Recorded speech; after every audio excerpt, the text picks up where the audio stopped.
অবশেষে উন্নত চিকিৎসার জন্য দেশের বাইরে যাচ্ছেন বিএনপি চেয়ারপারসন বেগম খালেদা জিয়া। শারীরিক অবস্থা স্থিতিশীল থাকলে মঙ্গলবার রাতে যুক্তরাজ্যের উদ্দেশ্যে রওনা হওয়ার কথা রয়েছে। দুপুরে গুলশানে দলীয় চেয়ারপারসনের রাজনৈতিক কার্যালয়ে এক সংবাদ সম্মেলনে এসব কথা জানান বিএনপির স্থায়ী কমিটির সদস্য ও খালেদা জিয়ার ব্যক্তিগত চিকিৎসক ডাক্তার AZM জাহিদ হোসেন।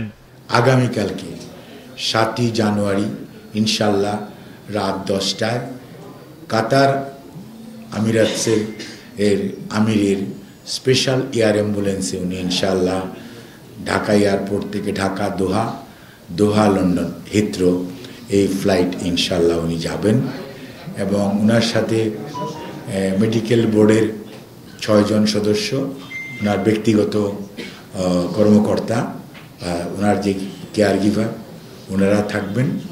আর এয়ার অ্যাম্বুলেন্সের যে চিকিৎসা দেওয়ার জন্য কাতার আমির রয়্যাল এয়ার অ্যাম্বুলেন্স যেটা, ওটার 4 জন চিকিৎসক এবং তাদের চিকিৎসকদের সহকারী অর্থাৎ এটি বলে প্যারামেডিক্স, ওনারা থাকবেন।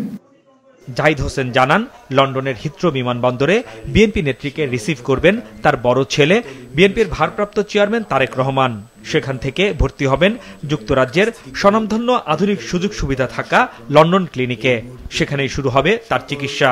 পরবর্তীতে লন্ডন থেকে তাকে যুক্তরাষ্ট্রে নেওয়া হবে কিনা তা অবস্থা বুঝে সিদ্ধান্ত হবে।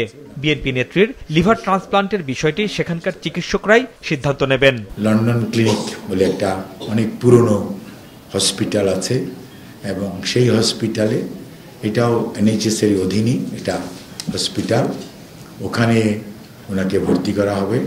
উনি এয়ারপোর্ট থেকে সরাসরি ওখানে যাবেন। চিকিৎসকদের ওখানে ওনাকে পরীক্ষা নিরীক্ষা করবেন।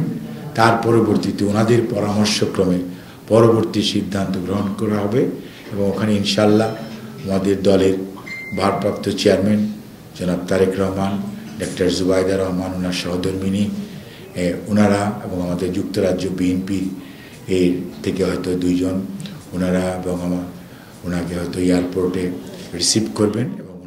বেগম জিয়া দেশবাসীর কাছে কৃতজ্ঞতা প্রকাশ করে সুস্থতার জন্য দোয়া চেয়েছেন বলেও জানান তার ব্যক্তিগত চিকিৎসক। খালেদা জিয়া লিভার সিরোসিস সহ নানা রোগে ভুগছেন।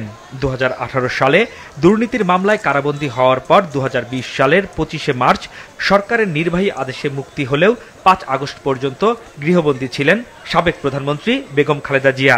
তবে গত 5 আগস্ট ছাত্র জনতার গণ অভ্যুত্থানের মুখে ক্ষমতাচ্যুত হয়ে শেখ হাসিনা ভারত পালিয়ে গেলে পরদিনই রাষ্ট্রপতি মোহাম্মদ শাহাবুদ্দিন সংবিধানের 49 অনুচ্ছেদের ক্ষমতা বলে সাবেক প্রধানমন্ত্রী খালেদা জিয়ার দণ্ড মওকুফ করেন।